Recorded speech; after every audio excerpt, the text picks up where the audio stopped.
Maayong adlaw sa tanan sa mga suki kong tagapanood sa aking mga vlog, sa aking mga komentaryo, minsan sumasablay, minsan hindi. Biro lang ha. Call of the day, Koreakino, yellow. Yellow tayo ngayon. Damudlaw sa Bisaya pa, yan ang kulay natin ngayon. Mas maganda yellow, no? Kasi paligid namin dito ngayon medyo maulap-ulap.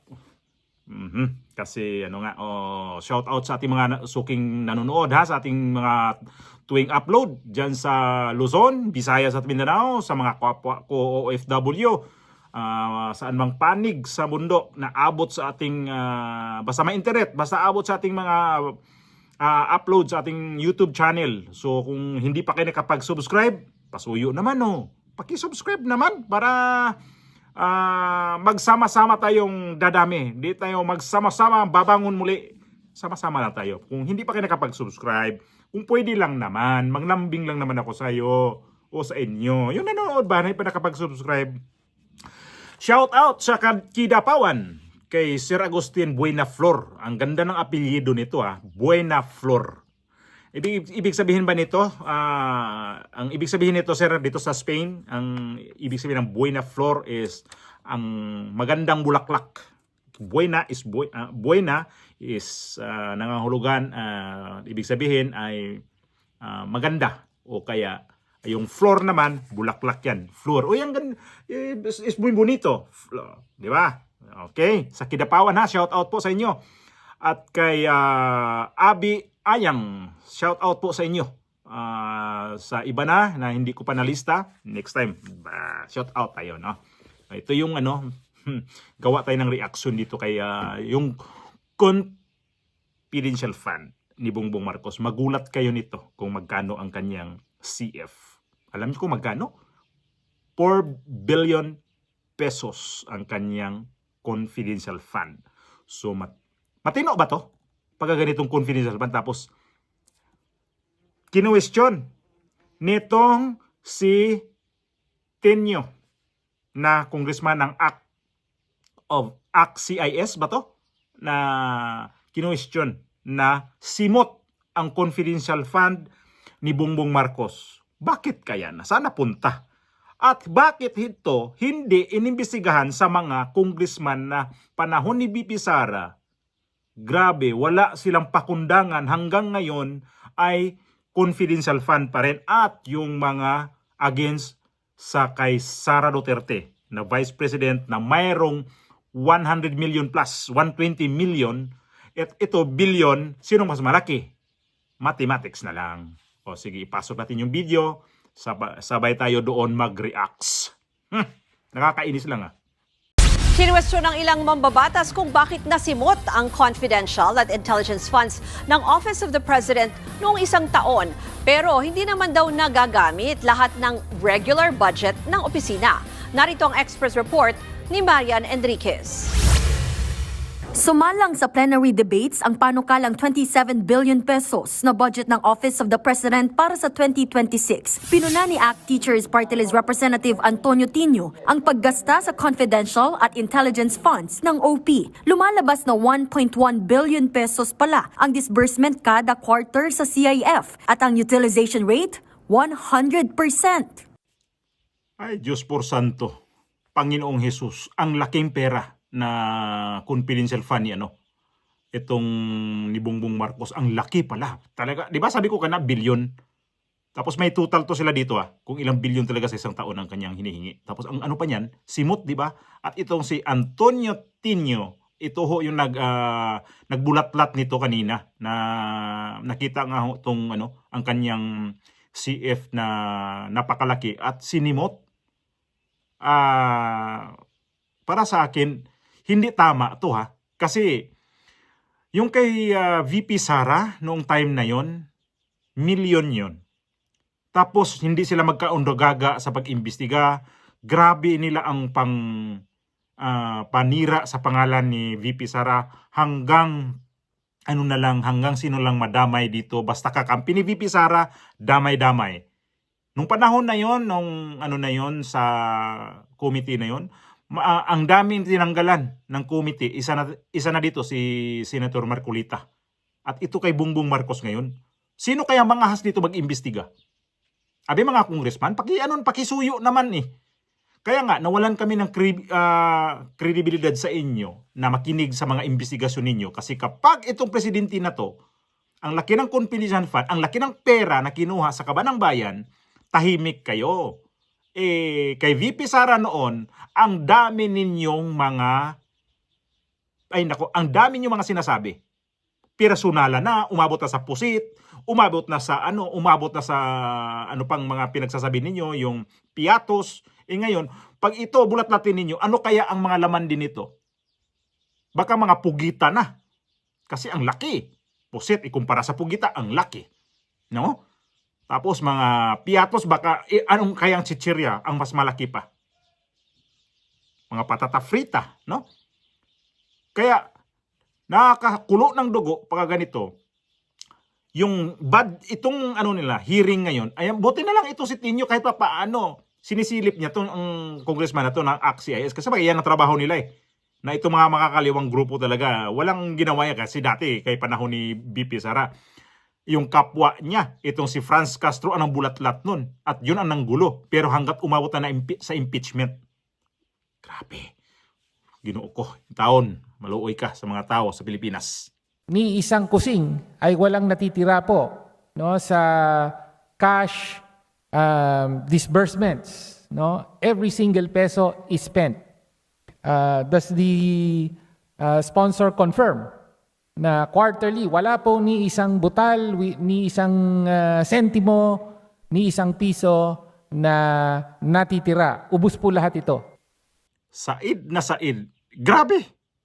Wala daw iniwan kahit isang sentimos ni piso. Wala. Matindi ka Bongbong. Grabe, anong ginawa mo dito? Saan kaya to ginastos nito? Tapos ang nito, itong sponsor nito, yung Garcia na congressman sa Bataan. Ayusin nyo na lang. Kasi dati naalala ko yun ang sponsor din sa kay VP Sara na iniwanan si VP Sara sa ere, itong si Adyong. So ngayon Adyong, magpakita ka. Suportaan mo nga to. Imbisigahan nyo nga to. Pasuyo naman mga congressman, mga buaya kayo. Ito, porket presidente, sa inyo pa to ngayon, darating din ang araw. Kami na rin ang maghalakhak nito sa inyo, nito. Grabe, no? Panahon ni VP Sara, grabe kayo. Isa ka pa, Bongbong Marcos, pati anak mo, ito yung nangunang pumirma sa impeachment ni VP Sara. Ngayon, dapat ka rin palang i-impeach. Mr. Speaker, Honorable Colleague, tama po yun. Efficient po ang pag-utilize ng Office of the President ng pondong ito. 4.5 billion pesos ang hinihinging CIF ng OP. 4.5 billion pesos ang hiningi ng Office of the President. Confidential fund. So mamaya lalabas yung kung saan pinagagastos. At dito nanginginig din si Tinio. At salamat naman Antonio Tinio dito sa CIS na congressman ng party list. Maraming salamat dito dahil kahit pa paano may nabulat-lat kayo dito. So 4.5 billion pesos ang laki. Sus, Ginoo ko Marcos. Tapos ang mga supporter ni Bongbong Marcos nito, ewan ko anong masasabi ninyo. Tuwang-tuwa pa rin kayo, no? Kasi the great president naman ang sabi ninyo eh. Gusto nyo pang i-extend. I-extend nyo to. Ilang bilyon pa ang lalamunin nitong presidente na to. Kasunod nito, tinanong ni Tinio kung ganito rin ba ang siste sa regular na budget ng OP. Dito lumabas na 78% lang ang nagagamit sa naturang pondo. Kaya tanong ni Tinio, bakit kapag Confi at Intel funds, simot agad, pero pag regular budget, pahirapan ang paggasta? We expect agencies to obligate over 90%, di ba? Yun ang gusto natin. So, 78, medyo mababa nga. Bakit pagka CIF, ubos, ni isang sentimo walang natitira. Pero pagka yung regular budget, subject to the normal reporting and accounting procedures of COA, medyo mabagal tayo, 78%. Sagot naman dyan ng sponsor ng OP budget na si Bataan Representative Albert Garcia. Alam naman po natin na yung regular budget, ang dami pong factors at marami rin pong components. May personal services, MOE, at capital outlay. Kaya considering these numbers, isa na po ito sa pinakamataas na obligation rate at disbursement sa executive offices or agencies, Mr. Speaker. Si Tenyo, tanong niya, sagutin niya. O, alam nyo na. Alam na rin natin. Kasi nga, walang report ang COA nito eh. Office of the President, tapos magre-report ang COA nito. Sino bang ano? Sinong tanga? Nasagot rin ni Tenyo eh. Hindi ko masikmura nito, 4.5 billion ang hihingiin itong taon na to. Tapos, yung ginastos noon, yan na yon ang lulutang kung paano to ginastos. Na sinimot daw. Sinimot. At dito daw ginagastos. Imagine mo, makapaniwala ba ako nito na walang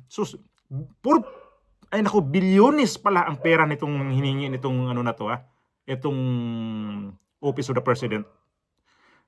Kumukulo ng dugo ko nito sa mga to eh. Sunod na tanong ni Tino, saan ba ginagamit ang Confi at Intel funds ng Pangulo? Sabi ni Representative Garcia, ilan sa mga pinaglalaanan nito ang pagkakonduct ng Presidential Situation Room, Cybersecurity Anti-Terrorism Council, Project Management Center, National Maritime Center at Presidential Organized Crime Commission. Hindi ko maniwala. O, Tinyo, dyan siya nanginginig eh. Kasi may kasali sa mga pang-military. Alam nyo na. Kasi sa mga makakaliwang grupo, alam nyo na kung saan kayo pinupulbos dito sa ano. Kung napunta doon doon talaga. Kung totoo, Bakit alam nitong nag-sponsor na to kung talagang doon dinadala yung budget na yun. Yung confidential na yun at saka yung yung intelligence fund. Alam niya ang pinagagastusan doon daw. Bakit ito imbestigahan? Yung kay BP Sara dati, inimbestigahan ninyo eh. Bakit ito dito pwedeng imbestigahan? Kasi porket presidente? Porket ba ang nito, Pangulo ng Pilipinas? Dapat nga transparent eh. Yan ang gusto nila nito, di ba ngayon? Transparent ang gusto nila. So maniwala ako nito, pag ito, bulat-latlin to ninyo sa House of Representatives o saan man, sa Senado man, maniwala ako na transparent talaga. Kung lilitaw talaga kung saan ginastos yung dating mga CF at saka yung intelligence fund nitong Office of the President. Kasi alam na natin kay VP Sara nasa COA na eh. Although halos cleared nga siya doon. Ito, bakit walang nangahas?